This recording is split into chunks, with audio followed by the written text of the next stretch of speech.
दक्षिण अंडमान सागर में सृष्टि है लघुचाप 29 रु 30 मध्य नहीं पारे भीषण बात्यार रूप बड़ बात्यार रूप नहीं पारे दुईटी लघुचाप समुद्र संधि अंचल लघुचाप क्षेत्र सृष्टि होती काली समान अंचल अवपात और यार 48 घंटा पर आहरी घनीभूत हो गभीर अवपातर रूप नेब परवर्ती समय यह केउं दिग दे गति करिब केते तीव्र रूप धारण करिब ताहा परे जणा पड़िब।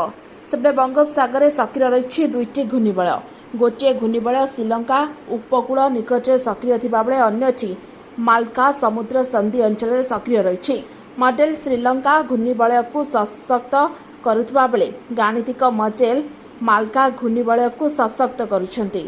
तेबे डाउन टू अर्थ तथ्य अनुसार दुईटी घूर्णिबलय क्रमशः आगक गति करी एक होई अधिक सशक्त हेब जहाकू फुजिवार इफेक्ट बोली कहुए। यार गति केवाड़े रही किपरि रूप नेब ता परवर्ती समय स्पष्ट हेब।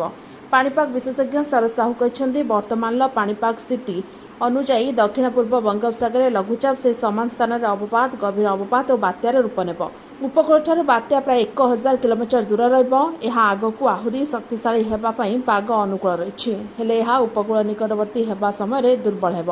Bureau report OT live. अधिक खबर देखा ओटी लाइव को सब्सक्राइब करूँ और खबर को अधिक शेयर करूँ।